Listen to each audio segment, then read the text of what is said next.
Hello students, अनिमा class में आपका स्वागत है। मैं आज आप लोगों को क्लास 6 हिस्ट्री का पार्ट 1 कब, कहाँ और कैसे इस चैप्टर का पूरा डिटेल में आप लोगों को समझाऊंगी। ठीक है, तो इस पहले समझाने से पहले इसमें क्या क्या पढ़ना है हम लोग को, इसके बारे में आप लोगों को बताती हूँ पहले। ठीक है, पहले हम लोग को पढ़ना है इतिहास क्या है।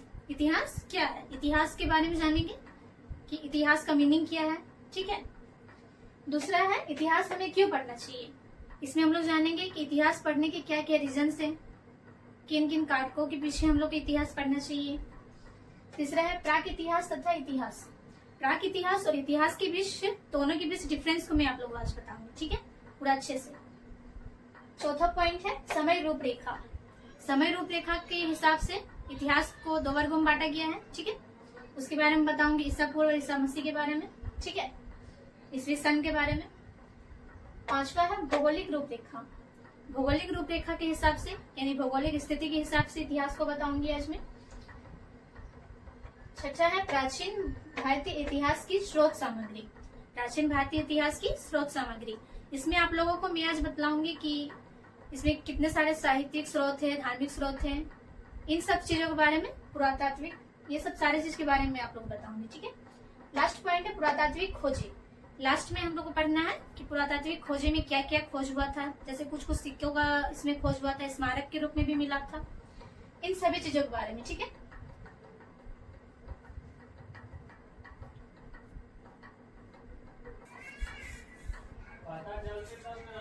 पहला पॉइंट है इतिहास क्या है। ठीक है, इतिहास का अर्थ है मानव की कथा। इतिहास का अर्थ है मानव की कथा, मतलब कैसे कैसे मानव का विकास हुआ, किस प्रकार हुआ।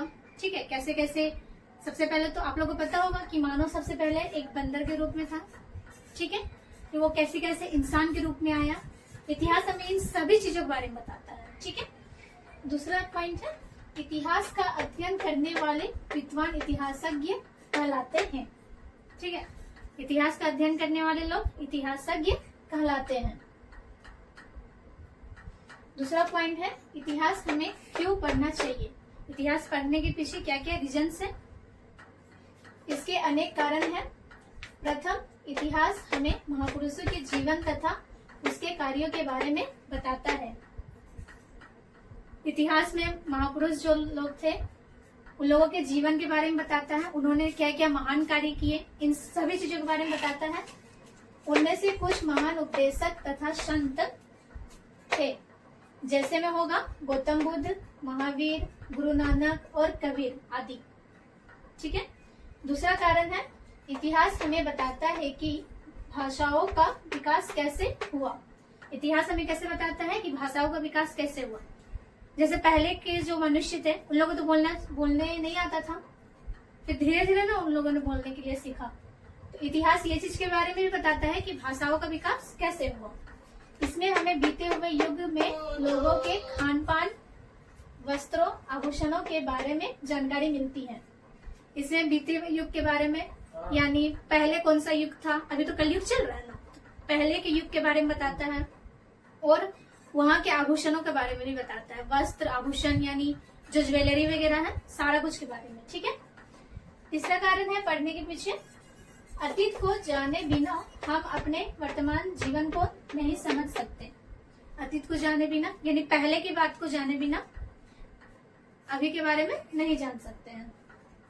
आज हम जो महान विचार, जो महान आविष्कार और जो अद्भुत चीजें देख सकते हैं, उन सब की शुरुआत अतीत में ही हुई थी। जितने भी आविष्कार अभी हो रहे हैं, उन सबों की शुरुआत पहले ही हो चुकी थी। ठीक है, यानी सपोज डेट एक एग्जांपल मैं आप लोगों को बताती हूँ। जैसे ये मार्कर तो अभी ना बना है, बट इसका इंक जो है, पहले के लोग यूज करते थे ना, पहले तांबे पत्र में लिखा करते थे इंक से, लेकिन जब जैसे जैसे पीढ़ी दर पीढ़ी आगे बढ़ा, तो उस प्रकार मार्कर का भी यूज किया गया। चौथा कारण है अतीत में जो कुछ हुआ, इतिहास उन सब का लेखा जोखा है। अतीत में क्या क्या हुआ, उन सभी चीजों के बारे में हमें किससे पता चलता है, इतिहास से ही पता चलता है। ठीक है, इतिहास हमें संसार के सभी देशों के लोगों के रीति रिवाजों, परंपराओं और मान्यताओं से परिचित कराता है। इतिहास हमें पहले के जो रीति रिवाज है, परंपरा है, उन सभी चीजों के बारे में बताता है। ठीक है, यह हमारी सोच को व्यापक बनाता है। जैसे जैसे आप इतिहास के बारे में जानते जाइएगा, आपका जो माइंड सेट है वो धीरे धीरे डेवलप होते जाएगा। 5वां कारण है, इतिहास एक महान शिक्षक है। हमें अतीत की घटनाओं से शिक्षा भी प्राप्त होती है। उदाहरण के लिए इतिहास हमें बताता है कि युद्ध में हजार लोग मारे जाते हैं, इसलिए युद्ध से हर कीमत पर बचा जाना चाहिए।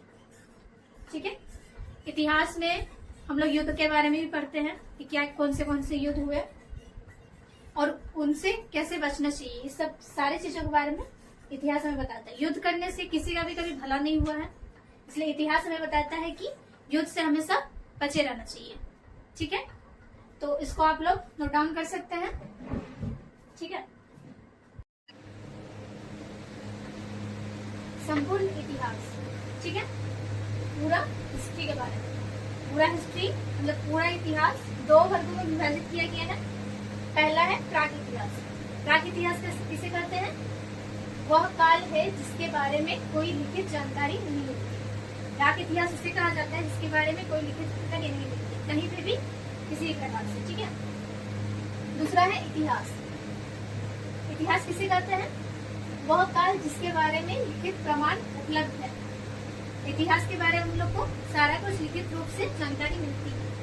ठीक है, उस समय तार के पत्तों या पेड़ों की छाल पर लिखा करते थे, और जो इतिहास के बारे में सारा कुछ पत्तों और पेड़ों की छाल पर लिखा करते थे। ठीक है, उस टाइम तो कॉपी वगैरह कुछ था नहीं, तो लोग उस टाइम पत्तों और पेड़ों की छाल पर लिखा करते थे। इन अभिलेखों को हस्तलेख कहा जाता है क्योंकि इन्हें हाथ से लिखा जाता था। पत्तों और पेड़ों की छाल पर लिखा करते थे तो उसे अभिलेख कहा जाता था, और क्योंकि उन्हें हाथों से लिखा जाता था, जितने भी सारे इतिहास के बारे में जो भी जानकारी वगैरह था वो सारा कुछ हाथ से लिखा करते थे लोग, तो इसलिए हाथ से लिखा करते थे तो उसे हस्तलेख कहा गया। ठीक है, नेक्स्ट पॉइंट है हम लोग का समय रूपरेखा। समय 2 वर्गों में विभाजित किया गया है। पहला है ईसा पूर्व और दूसरा है ईसवी सन। ईसा पूर्व किसे कहते हैं? ईसा मसीह के जन्म से पहले, यानी ईसा मसीह का जन्म से पहले की जितने भी सारे जो भी ईसा, वो सारे कुछ ईसा पूर्व कहलाएंगे। और दूसरा ईसवी सन, ईसा मसीह के जन्म के बाद।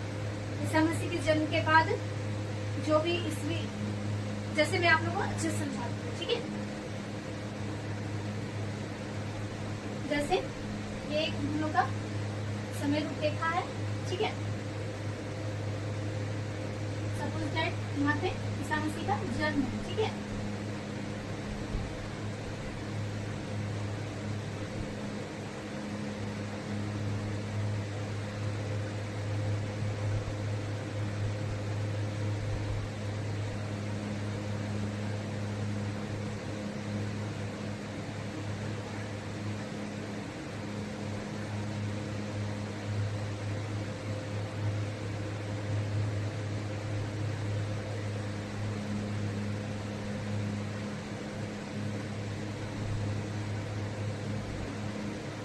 मैं आप लोग को दूसरी जगह बताती हूँ अच्छे से। ठीक है,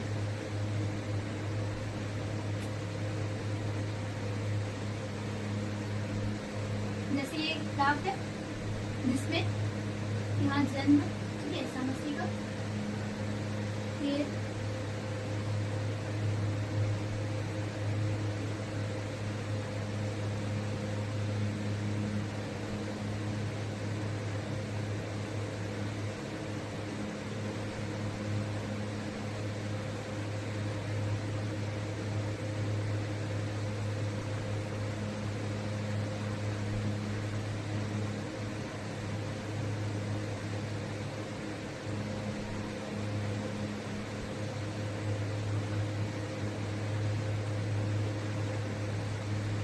देखिए इस जगह पे सपोज दैट ईसा मसीह का जन्म हुआ है। ठीक है, ग्राफ के रूप में मैं आप लोगों को बता रही हूँ।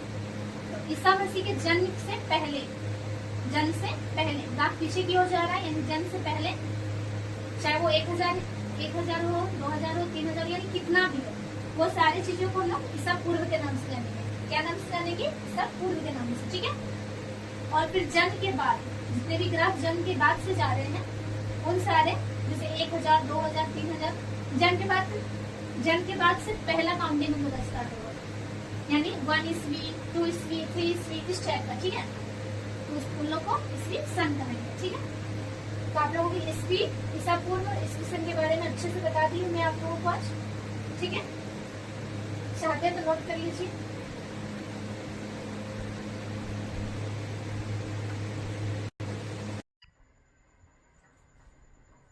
भौगोलिक रूपरेखा किसी भी देश के इतिहास को उसकी भौगोलिक विशेषताएं बहुत अधिक प्रभावित करती हैं। उत्तर में स्थित हिमालय पर्वत माला मध्य एशिया से आने वाले आक्रमणकारियों और शरद हवाओं को भारत में आने से रोकती है। भौगोलिक रूपरेखा जो है वो किसी भी देश के इतिहास को बहुत अधिक प्रभावित करती है। जैसे कि हमारा भारत में स्थित हिमालय पर्वतमाला जो मध्य एशिया से आने वाले हवाओं को और आक्रमणकारियों को भारत में आने से रोकती है, ठीक है। सिंधु और गंगा नदियों द्वारा सिंचित विशाल समतल भूभाग में प्राचीन समय से ही अनेक राज्य फलते फूलते रहे हैं। इन नदी घाटियों से सभ्यताओं के विकास के लिए अनुकूल परिस्थितियां रही हैं। गंगा नदी और सिंधु नदी जो है वो विशाल भूभाग क्षेत्र में बहुत अधिक प्रभावित रही है, ठीक है। और तो प्राचीन समय से ही वो अनेकों राज्यों में, मतलब नदियों के कारण ही काफी अधिक उसमें उपजाऊ बनाया है। जैसे कि जन जीवन के लिए आवश्यक पर्याप्त जल की उपलब्धता, यानी कि सिंधु नदी और गंगा नदी के कारण ही कई राज्यों में जल, मतलब पानी की भी उपलब्धता हुई है। दूसरा पॉइंट है उपजाऊ मिट्टी जो अच्छी पैदावार में सहायक थी। गंगा नदी और सिंधु नदी जब प्रभावित होती है, मतलब तटीय क्षेत्रों से प्रभावित होकर जब समुद्र में मिलती है, ठीक है, तो जब प्रभावित होती है तभी ही उसके जो साइड के, मतलब नदियों के किनारे जो है ना, वो जब टकराती है, ठीक है, तो मैदानी भूभाग से जब टकराती है तो टकराने के टाइम ही वो अपने जो छोटे छोटे कण है वो मैदानी भूभाग में बिखेरती हुई चली जाती है समुद्र की ओर। तो वो जो छोटे छोटे कण है वो काफी उपजाऊ सिद्ध हुए। नदियां वस्तुओं और लोगों के आगमन का साधन बनी, जिससे व्यापार और वाणिज्य का विकास हुआ। और नदियां काफी व्यापार के लिए भी काफी उपयोगी सिद्ध हुई, यानी इससे लोग व्यापार भी करते थे। मतलब पहले तो लोगों के पास गाड़ी वगैरह कुछ था नहीं, तो लोग नदियों से ही व्यापार करते थे, यानी बोटिंग के सहारे नदियों से व्यापार किया करते थे, सामानों का आयात निर्यात किया करते थे, ठीक है। आप लोग इसको नोट डाउन कर लीजिए।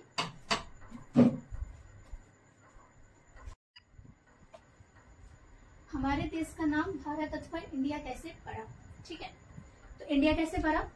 तो इंडिया जो है वो यूरोप, मतलब लैटिन और रोमन शब्द इंडस से बना है। इंडिया किससे बना है? इंडस से बना है, ठीक है। तो इंडिया का नाम कैसे पड़ा इंडिया, ये तो पता चल गया कि लैटिन और रोमन शब्द इंडस से बना है इंडिया, इंडस से इंडिया पड़ा, ठीक है। लेकिन भारत कैसे पड़ा इसके बारे में जानेंगे। तो उत्तर पश्चिम स्थित जो सिंधु नदी था, तो यूरोप वाले लोग सिंधु नदी को इंडोस कहते थे, सिंधु नदी को यूनानी लोग इंडोस कहते थे। और क्योंकि ईरान वाले लोग स का सही उच्चारण नहीं कर पा रहे थे, तो वो लोग सिंधु नदी की जगह सिंधु को हिंदू बोलते थे। और तब से ही भारत का नाम हिंदुस्तान पड़ा, हिंदू से हिंदुस्तान पड़ा, ठीक है। उत्तर पश्चिम में स्थित सिंधु नदी को यूनानी लोग इंडोस कहते थे।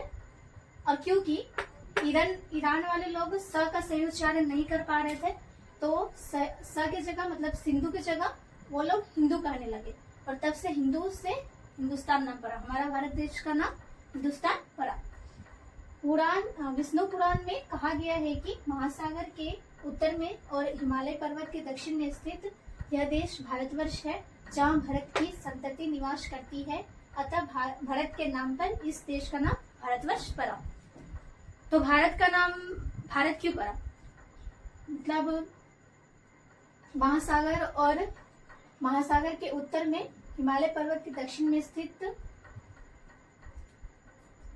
तो भरत के नाम पर, यानी महाभारत का जब युद्ध हुआ था तो उसमें हस्तिनापुर का राजा तो भरत था, तो भरत के नाम पर ही हमारा देश का नाम भारतवर्ष पड़ा। ठीक है, इसको आप लोग नोट डाउन कर लीजिए।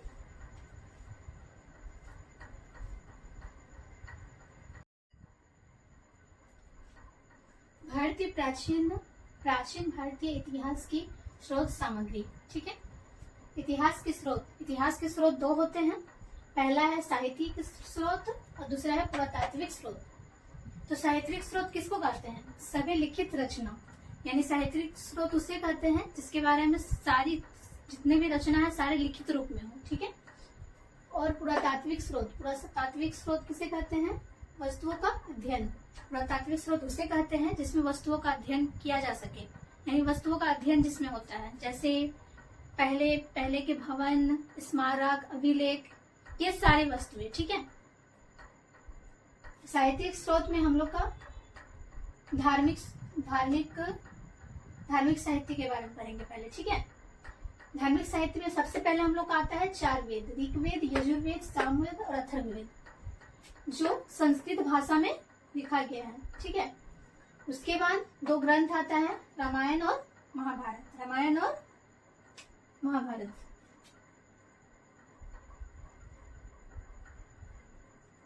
ठीक है, रामायण की रचना महर्षि ऋषि वाल्मीकि ने किया और महाभारत की रचयिता ऋषि वेदव्यास। ठीक है, उसके बाद धार्मिक मतलब 4 वेद हो गए, फिर ग्रंथ भी हो गए, फिर बौद्ध साहित्य का रचना हुआ जो पाली और संस्कृत भाषा में किया गया था। ठीक है, तो बौद्ध साहित्य में क्या था? जातिक कथाएं, जिसमें बौद्ध के पिछले जन्मों की चर्चा है। बौद्ध साहित्य में किस चीज के बारे में दिया गया था? जातक कथाएं, यानी बौद्ध ग्रंथ का मतलब बौद्ध जो भगवान बुद्ध थे उनके जातक कथाओं के बारे में दिया हुआ था, यानी उनके पिछले जन्म के बारे में सारा कुछ चर्चा किया गया उसमें। ठीक है, जैन धार्मिक साहित्य के बारे में उसके बाद है हम लोग का धार्मिक साहित्य में। इसमें जैन धार्मिक साहित्य यानी जैन लोगों के बारे में बताया गया है अर्धमगधी में। किसमें बताया गया है? कौन सा भाषा में? अर्धमगधी भाषा में बताया गया है, जो प्राकृत का एक रूप है। यानी मगधी एक भाषा होता है ना, तो उसी का प्राकृतिक रूप एक है अर्धमगधी, जिसमें जैन मुनियों के लिए आचार के नियम और तीर्थंकरों आध्यात्मिक गुरुओं की शिक्षा। और जैन धार्मिक साहित्य में क्या बताया गया है कि जैन मुनियों के आचार, ठीक है, मतलब उन लोग का जैन मुनियों के लिए क्या क्या, मतलब सारा कुछ दिया हुआ है उसमें कि जैन मुनियों के लिए क्या क्या आचार संहिता है, मतलब 4 आचार संहिता उन लोग में है, अहिंसा, ये सारा कुछ इसमें दिया हुआ है। ठीक है, ये आप लोग को डिटेल में थोड़ा आगे के क्लास में पढ़ना है, बस इतना जान लीजिए कि जैन धार्मिक साहित्य में गुरुओं के बारे में दिया हुआ है कि गुरुओं को कैसा होना चाहिए। ठीक है, और तीर्थंकरों के बारे में भी दिया हुआ है। फिर पुरातात्विक स्रोत में सबसे पहले हम लोग को दिया हुआ है स्मारक। भरतहु तथा सांची के स्तूप तथा एरोला और अजंता की गुफाएं हमारे प्राचीन भारत के धर्म तथा कला के बारे में बताता है। तो स्मारक के रूप में सबसे पहले भरतहु और सांची का स्तूप हम लोग को मिला है। ठीक है, जो हम लोग को क्या चीज बताता है? भारत का कला किस टाइप का था, वो उन सभी चीजों के बारे में बताता है। ठीक है, कि भारत की कला में जैसे सांची का स्तूप मिला तो वो कितना अच्छी तरह से उसको डेकोरेट किया गया है। तो उसमें वो स्तूप में यह दर्शाया गया है कि भारत के लोगों के पास कितने महत्वपूर्ण कलाएं हैं। ठीक है, हड़प्पा और मोहनजोदड़ो के अवशेष जो लगभग 5000 वर्ष पूर्व सिंधु घाटी सभ्यता में मिली। फिर हड़प्पा सभ्यता और क्या बोलते हैं मोहनजोदड़ो, ये दोनों ही खुदाई के टाइम, ये आगे आपको पढ़ाऊंगी मैं कि कैसे कैसे खुदाई हुआ, क्या हुआ, तो वो लगभग 5000 वर्ष पहले ही मिला है। ठीक है, सिंधु घाटी सभ्यता में। इसको नोट डाउन कर लीजिए।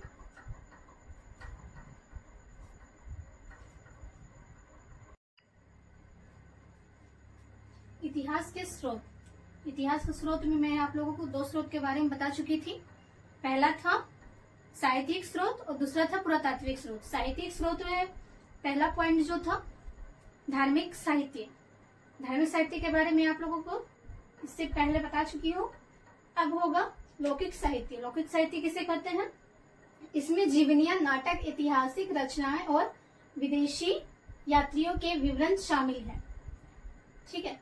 लौकिक साहित्य में क्या है कि इसमें राजाओं के बारे में जीवनियां यानी उसका जीवन काल कैसा था, नाटक, रचनाएं, सारा कुछ के बारे में विस्तृत रूप से बताया गया है। ठीक है।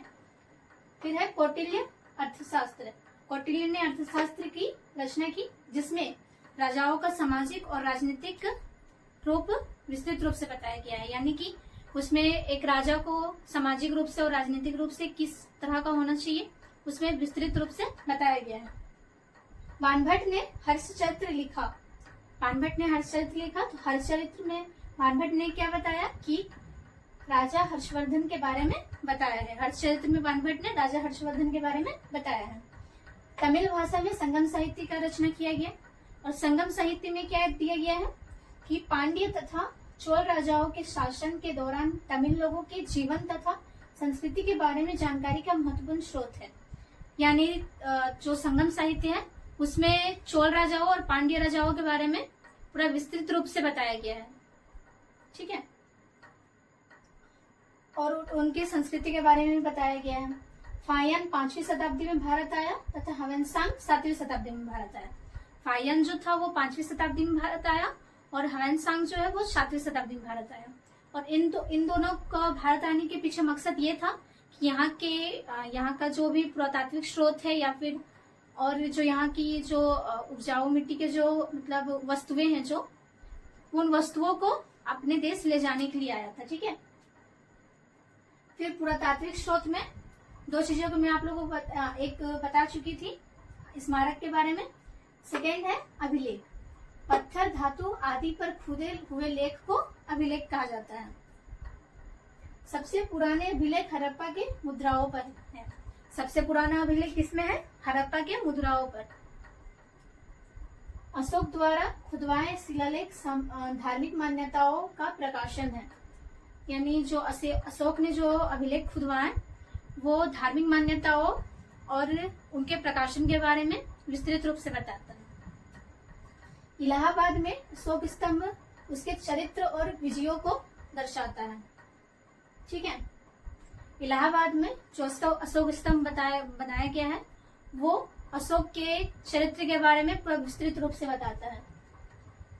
और वो उन्होंने अशोक तो मतलब क्या बोलते हैं, सम्राट थे ना, तो वो उन्होंने कितने सारे विजय किए, यानी कितने सारे युद्ध में जीता, उन सभी चीजों के बारे में अभिलेख में बताया गया है, अशोक स्तंभ के अभिलेख में। ठीक है। उदयगिरी के शिलालेख कलिंग के राजा खारवेल के सैन्य अभियानों के बारे में जानकारी देता है। उदयगिरी के जो शिलालेख है वो खारवेल राजा के सैन्य शक्तियों के बारे में विस्तृत रूप से बताता है। उसके बाद है सिक्के। तो सिक्के किसे कहा जाता है? कई प्रकार के चित्र तथा चिन्ह। सिक्के किसे कहा जाता है? उसे कहा जाता है जिसमें राजा के पहले तो राज्यों में राजा ना हुआ करते थे वहां के न्यायाधीश, तो सिक्कों पर उन्हीं का राजा का चित्र या फिर चिन्ह के रूप में कुछ न कुछ दिया हुआ रहता था, तो उन्हें ही सिक्का कहा जाता था। ठीक है। समुद्रगुप्त के सिक्कों पर वीणा बजाते हुए दिखाया गया। उदाहरण के रूप में मैं आप लोगों को बताती हूँ कि समुद्रगुप्त में जो है उन्हें वीणा बजाते हुए दिखाया गया उनके सिक्कों पर। लास्ट पॉइंट है अन्य पुरातात्विक स्रोत। अन्य पुरातात्विक स्रोत, इसमें गुफा चित्र, खुदाई से प्राप्त मानव और पशुओं की हड्डियों तथा पत्थर धातु के औजार। अन्य पुरातात्विक स्रोत में मानव द्वारा क्या क्या मतलब खुदवाई के टाइम क्या क्या मिला गया था वो सब के बारे में बताया गया है। फिर औजार, पत्थर के औजार के बारे में बताया गया है। आभूषण, ये सब सारा चीजें जो है वो अन्य पुरातात्विक स्रोत में आता है। गुफाओं की भित्ति चित्रों से आदिमानव के कलात्मक कौशल। पहले के आदिमानव जो थे वो गुफा में अपने मतलब गुफा में चित्र बना करके अपने कलात्मक कौशल को उजागर करते थे, यानी कि दर्शाते थे। बहुत सारे अभिलेखों में मतलब गुफा चित्रों में मिलता है। अभी भी हाल फिलहाल में दिखाया गया था, शायद आप लोग देखे होंगे कि नहीं मुझे नहीं पता, लेकिन उसमें और इस बुक में भी दिखाया गया अभिलेख के बारे में, जिसमें गुफा चित्र में काफी अभिलेखों के बारे में, यानी काफी चित्र दिखे आदिमानव के द्वारा खुदाए हुए चित्रों के बारे में दिया हुआ है। ठीक है, तो आप लोग इसको नोट डाउन कर लीजिए।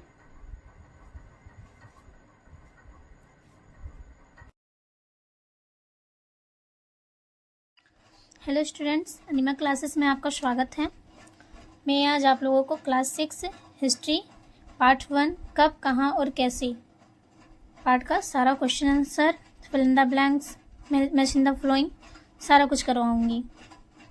अगर इस चैप्टर का अगर आपको नोट्स चाहिए या वीडियो लेक्चर चाहिए तो आप मेरे टेलीग्राम ज्वाइन कर सकते हैं या फिर यूट्यूब से वीडियो लेक्चर वगैरह देख सकते हैं। ठीक है, तो चलिए वीडियो को स्टार्ट करती हूँ। पहला है ऑप्शन वाला है। ठीक है, पहला क्वेश्चन है चीनी तीर्थयात्री ह्वेनसांग कब भारत आया था? क ईस्वी सन की 4ठी शताब्दी में, ख ईस्वी सन की 6ठी शताब्दी में, ग ईस्वी सन की 5वीं शताब्दी में, घ ईस्वी सन की 7वीं शताब्दी में। तो इसका सही उत्तर क्या होगा? ईस्वी सन की 7वीं शताब्दी में। दूसरा क्वेश्चन, संगम साहित्य के किन लोगों के जीवन और संस्कृति के बारे में जानकारी प्राप्त होती है? क तमिल लोगों की, ख केरल राज्य के लोगों की, ग कर्नाटक के लोगों की, या घ आंध्र प्रदेश के लोगों की। तो क्या सही उत्तर क्या होगा? क तमिल लोगों की। तीसरा प्रश्न है समुद्र के सिक्कों पर सम्राट का क्या करते हुए दिखाया गया है? क सितार बजाते हुए, ख वीणा बजाते हुए, ग बांसुरी बजाते हुए, घ हारमोनियम बजाते हुए। तो क्या होगा? ग ख वीणा बजाते हुए। चौथा प्रश्न, इलाहाबाद स्तंभ पर खुदे अभिलेख निम्नलिखित किस सम्राट के विजय अभियानों का वर्णन मिलता है? क चंद्रगुप्त, ख चंद्रगुप्त द्वितीय, ग समुद्रगुप्त, घ समुद्रगुप्त कुमारगुप्त। तो इसका सही जवाब क्या होगा? ग समुद्रगुप्त। पांचवा प्रश्न, स्मारक, सिक्के, अभिलेख और गुफा चित्र किस स्रोत सामग्री के अंतर्गत आते हैं? क साहित्यिक, ख अभिलिखित, ग पुरातात्विक, या घ भौगोलिक। तो क्या होगा इसका सही जवाब? ग पुरातात्विक। दूसरा में क्या है? रिक्त स्थानों को भरना है चयन करके। ठीक है, पहला प्रश्न है प्राक इतिहास वह काल है जिसके बारे में हमें डेस। पहला है कोई लिखित जानकारी नहीं मिलती, दूसरा है लिखित जानकारी मिलती है। तो इसका सही जवाब क्या होगा? पहला, कोई लिखित जानकारी नहीं मिलती।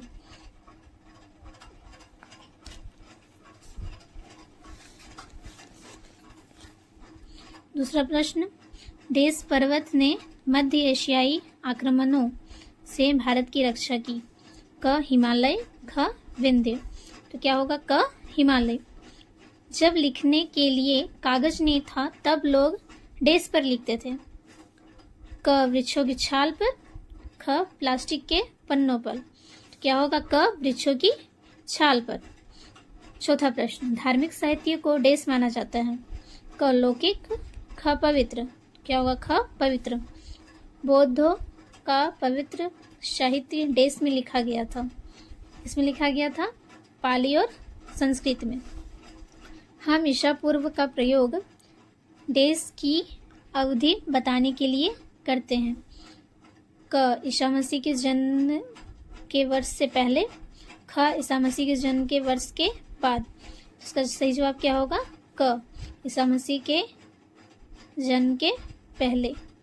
ठीक है, थर्ड है सही गलत करना है। ठीक है, पहला क्वेश्चन है भारत ऋषि वाल्मीकि द्वारा लिखा गया था। गलत। महाभारत किसके द्वारा लिखा गया था? वेद व्यास द्वारा, महर्षि वेद व्यास द्वारा। दूसरा, संगम ग्रंथ तमिल भाषा में लिखे गए थे। सही। फाइयान ईस्वी सन की 5वीं शताब्दी में भारत आया था। सही। पुरातत्व विज्ञान प्राचीन भवनों, चित्रों आदि के अवरोधों का अध्ययन करता है। सही। जेएनयू के धार्मिक साहित्य की रचना संस्कृत भाषा में की गई। गलत। पांचवा क्या है? स्तंभ 1 में दिए गए शब्दों को स्तंभ 2 शब्दों से सम्मिलित करना। क्या करना है? मिलाना है। पहला अभिलेख। अभिलेख का क्या होगा? पत्थर, धातु आदि पर खुदे हुए लेख। दूसरा स्मारक। स्मारक का क्या होगा? ऐतिहासिक महत्व के भवन। कौटिल्य। कौटिल्य का क्या होगा? अर्थशास्त्र का लेखक। इतिहास। इतिहास का होगा अतीत की घटनाओं का अध्ययन। छठा गंगा और सिंधु के मैदान। क्या होगा इसका? उपजाऊ भूमि। अब इसका प्रश्नोत्तर संक्षिप्त में देना है। ठीक है। पहला प्रश्न है, इतिहास की जानकारी के 2 प्रमुख स्रोत क्या हैं? इतिहास की जानकारी के 2 प्रमुख स्रोत हैं साहित्यिक स्रोत और धार्मिक स्रोत।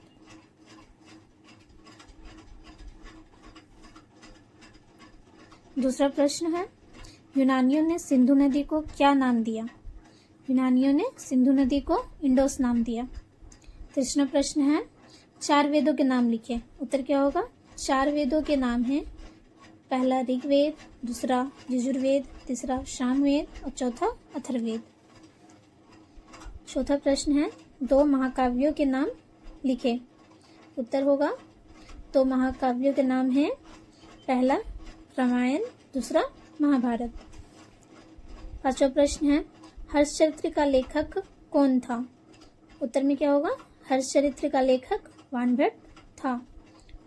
फिर इसमें 7वां हम लोग को थोड़ा डिटेल में बताना है। ठीक है। पहला प्रश्न है, किसी देश के इतिहास को उसकी भौगोलिक विशेषताएं किस प्रकार प्रभावित करती हैं? तो उत्तर होगा, किसी देश का इतिहास उसकी भौगोलिक विशेषताओं से कई तरह से प्रभावित करती हैं, जिसमें प्राकृतिक अवरोधों से सुरक्षा, व्यापार मार्गों का विकास, कृषि और आर्थिक गतिविधियों का निर्धारण और सांस्कृतिक विकास शामिल है। पहाड़ और समुद्र प्राकृतिक सुरक्षा प्रदान करते हैं, जबकि नदियां और समुद्र तट व्यापार और संचार के लिए मार्ग बनाते हैं। उपजाऊ भूमि कृषि को बढ़ावा देती है, जिससे जनसंख्या और आर्थिक विकास होता है, और स्थानीय जलवायु व स्थलाकृति उस क्षेत्र के लोगों के रहन सहन, खान पान और सांस्कृतिक जीवन को आकार देते हैं। दूसरा प्रश्न है, विदेशी तीर्थयात्रियों के विवरणों से भारत के इतिहास के बारे में हमें क्या जानकारी मिलती है? उत्तर होगा, विदेशी तीर्थयात्रियों के विवरण से हमें भारत के इतिहास के बारे में हमें मेगास्थनीज ह्वेनसांग और इब्न बतूता जैसे यात्रियों, मौर्य और मुगल जैसे राजवंशों के बारे में जानकारी मिलती है। तीसरा प्रश्न है, हमें इतिहास का अध्ययन क्यों करना चाहिए? उत्तर होगा, हमें इतिहास का अध्ययन निम्न कारणों से करना चाहिए। पहला, इतिहास हमें महापुरुषों के जीवन तथा उनके कार्यों के बारे में बताता है। दूसरा, इतिहास हमें बताता है कि भाषाओं का विकास कैसे हुआ। इससे हमें बीते हुए युग में लोगों के खान पान, वस्त्रों तथा आभूषणों के बारे में भी जानकारी मिलती है। तीसरा, इतिहास अतीत को वर्तमान के साथ जोड़ता है और वर्तमान को बेहतर ढंग से समझने में हमारी मदद करता है। चौथा, इतिहास हमें संसार के सभी देशों के लोगों के रीति रिवाजों, परंपराओं और मान्यताओं से परिचित कराता है। पांचवा, इतिहास हमें बताता है कि युद्ध, में हजार लोग मारे जाते हैं, इसलिए युद्ध से हर कीमत पर बचा जाना चाहिए। चौथा प्रश्न है, प्राचीन भारत के इतिहास को जानने में सिक्कों से क्या जानकारी मिलती है? उत्तर होगा, प्राचीन भारत के इतिहास को जानने में सिक्कों से हमें तत्कालिक राजनीतिक, आर्थिक और सांस्कृतिक जीवन की जानकारी मिलती है, जिसमें राजाओं और राजवंशों की पहचान, व्यापार और आर्थिक समृद्धि का स्तर तथा धार्मिक और सामाजिक मान्यताओं के प्रमाण शामिल है। लास्ट क्वेश्चन है 5वां, लौकिक साहित्य पर एक लघु टिप्पणी लिखें। लौकिक साहित्य, इसमें जीवनियाँ, नाटक, ऐतिहासिक रचनाएं और विदेशी यात्रियों के विवरण शामिल हैं। कौटिल्य का अर्थशास्त्र मौर्यकाल की सामाजिक तथा राजनीतिक परिस्थितियों के बारे में उपयोगी जानकारी देता है। बाणभट्ट ने हर्षचरित्र लिखा, इसमें राजा हर्षवर्धन के जीवन तथा काल का वर्णन है। तमिल भाषा में रचित संगम साहित्य पांड्य तथा चोल राजाओं के शासन के दौरान तमिल लोगों के जीवन तथा संस्कृति के बारे में जानकारी का महत्वपूर्ण स्रोत है।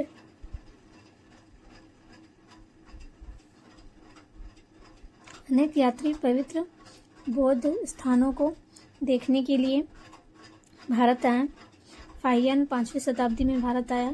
प्रसिद्ध चीनी तीर्थ यात्री ह्वेनसांग 7वीं शताब्दी में भारत आया। इन लोगों ने अपनी यात्रा विवरणों उस समय की